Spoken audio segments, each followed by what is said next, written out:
Hi everybody, welcome to my channel. Well, a few days ago I woke up to the sad news that Panasonic is discontinuing the Lumix Micro Four Thirds 20mm f1.7 pancake lens. This was, I think, the third lens that I bought back when I bought a GX85, and that was in 2016. So coming up on 10 years ago. A little frightening. Time flies when you're having fun. But when I bought that camera, it came with, of course, the 12 to 32 millimeter pancake zoom lens here on a GX9. And I bought the 45 to 150 after that to have a telephoto option, and then realized that for low light it would be nice to have a compact prime, which this is.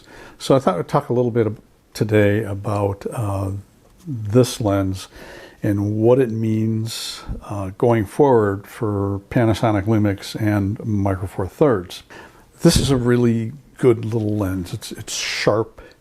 It's f1.7 aperture, so you can put it on a Micro Four Thirds camera and shoot in pretty dim conditions and not have to raise your ISOs very high. Of course, it doesn't matter so much anymore because of things like the denoise, the AI denoise in Lightroom, which does an amazing job. I've taken over the years some really nice photos with this lens, mostly back with the GX85. Using it now with the GX9, I haven't gone out as much, but it's something I plan on changing in the future. The knock that people have against this lens is the autofocus speed. And I did a video several years ago about this, and I addressed that on why this doesn't have really fast autofocus. If you mount this on any Micro Four Thirds camera before the G9 Mark II and probably the GH7, you'll know that it locks you into single point autofocus. So if you don't have the camera set to that, it tells you to do it, but even if you don't do it, it just locks you into single point autofocus. Interestingly, on the G9 Mark II, and I assume the GH7, it actually will work with continuous autofocus. Still not real fast, and also there is some noise from the focusing motor, so probably not something you're going to want to shoot video with unless you have an external microphone. But the reason the lens has relatively slow autofocus has very little to do with the autofocus meter and more to do with the design. So you need to design this lens and get a fairly compact autofocus motor in here. And there's not a lot of room to have a separate focusing group in the lens. So this lens has what's called unit focusing. And what that means is that when it focuses, the entire lens assembly moves forward and backwards. So of course it moves forwards if you're at close distances, and it moves backwards when you're closer to infinity. And you can visualize this. If you put this on a camera and say focus it at close distance, you'll see the front of the lens move out a bit. And if you remove the lens from the camera without turning the power off, because when you turn the power off, the lens goes back into infinity focus. It's probably mainly to protect it, to keep the front of the lens back in the barrel. But if you take the lens off while the power is turned on, you can't do that. And if you look at the rear element, you will see that it is moved forward from the position it's in when it's at infinity focus. So if you have one of these lenses, go ahead, try it. Don't think you're going to hurt the camera by pulling the lens off of it while it's turned on, but you might want to blow the sensor off after you're done with that. So that's the primary reason. This is not the only lens that has that type of focusing. When I shot Canon, I always had a Rebel body when I shot Canon just to use as an everyday camera, and I had the EFS 24mm pancake prime lens. It was an f2.8 lens, and same thing, unit focusing. And I believe the full frame EF 40mm f2.8 pancake that Canon had for their DSLRs, I believe that has unit focusing as well. So when you're designing a lens this compact, it's kind of hard to get a separate focusing group in there. Interestingly, the 14mm pancake, which has also been discontinued, the Lumix F, what is that, an f2.5? That does have a separate focusing group, but you got to think about a 14mm lens. Most of the stuff is in focus anyway, so you don't really need to move anything very far to focus. I mean, I assume this is the reason why that lens actually has internal focusing, and this one does not. So that's basically, when people say, well, maybe they're going to come out new ones that are autofocusing. Maybe, but I doubt it. And why do I doubt this? One, when a camera manufacturer announces an updated product, a Mark II of something, Mark II, Mark III, they don't immediately discontinue the previous model. I think there are probably instances where they do this, but they generally do not. They announce the new product, they still have this product listed as being available, and then sometime after that they will discontinue it. And a couple of reasons for that. One big one is exactly the speculation that's going on right now, that I even got a comment about this, is maybe they're going to come out with a new one with, an upgrade. They don't want people thinking that until they actually have the new model public. And before anybody goes on Lumix Live and asks Sean Robinson if there's going to be a replacement for this, don't bother. He's not going to tell you. Every time I watch Lumix Live, somebody will ask him, when are you going to come out with blah, blah, blah? And his standard answer is, I don't know. And if I did, I'm not going to tell you because I don't want to get fired. I mean, I was in sales for a long time. In fact, I worked for Fujifilm Medical Systems for about 10 years. I guarantee you, we were selling research imaging products, and I guarantee you that if I breathed a word about some new product that was coming out, like an upgrade, I'd have lost my job. That was made very clear. Usually we found out 3 months ahead of time when something new was coming, and there was always an admonishment like, you can't talk about this. What does this mean for Panasonic in general with Micro Four Thirds? Well, interestingly, there was just an article in F-Stoppers about the L-mount cameras and sort of grading the L-mount system for various things.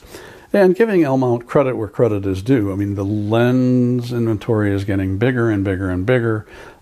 So, when you buy an L-mount camera, any manufacturer who is going to be a member of L-mount, and of course right now Sigma is the main lens manufacturer other than the camera companies themselves, but a Sigma lens on an L-mount camera is a first-party lens because it has all of, the interface protocols, and all of that is shared among the L-mount manufacturers. So you don't have situations where if you put a Sigma lens like on a Sony body, and there's certain things like the Sony will drop its burst speed when you put a third-party lens on. That doesn't happen with L-mount, which is why I feel like if you're interested in some of those Sigma lenses and you do a lot of photography, an L-mount camera makes a whole lot of sense. The downside that the L-mount has, and that Panasonic I think has, is there's not a clear entry-level system. There's not a clear entry-level camera. You might say that the S9 is, but that's really geared towards a specific group of people, creators who want to be able to do, say, YouTube videos and get those things, have the real-time LUT, give it a look, and get that uploaded really quickly to whatever platform they're uploading to.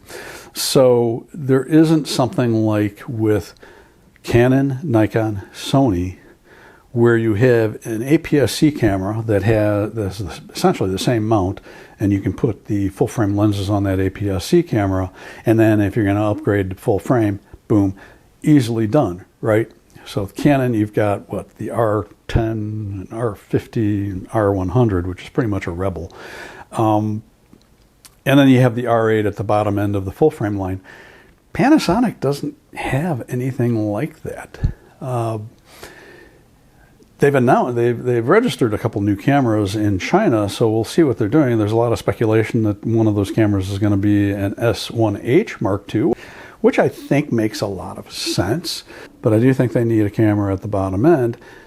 And I've said this in the past, and I could be wrong, but I wouldn't be surprised if Panasonic Lumix comes out with an APS-C line of cameras that uses the L mount. Because the problem with Micro Four Thirds is that the only cross-compatible thing with L mount are the flashes. But if you're in the Micro Four Thirds system and you're looking to go to a full-frame camera, all the lenses you have aren't going to work on an L mount camera. So the problem there is then people start looking at other alternatives, Canon, Nikon, Sony, and maybe move away from Lumix. So again, I wouldn't be surprised if they do something about that. And if they do decide to do APS-C on the L mount side, pretty sure they are going to not go any further with Micro Four Thirds. And of course, this is not an unprecedented thing. You know, Canon came out with the M cameras, the EFM mount, mirrorless APS-C. I think that was sort of as a stopgap. I don't know how much thought they put into the future with that. But when they came out with the RF mount, the lenses were not cross-compatible. So they stopped with the M cameras and came out with APS-C RF mount cameras. Now somebody's going to say, well, why can't you get an adapter for, L mount lenses on a Micro Four Thirds camera? Because the flange distance from the flange on the lens to the sensor is pretty close to the same. And you would have to have a fair amount of difference between the two to put one on the other. Think about DSLR and old SLR lenses that you can get adapters for to put on a mirrorless camera because there's no mirror, so all you need is a spacer to take up the space of the mirror box, and then that lens works on a mirrorless camera.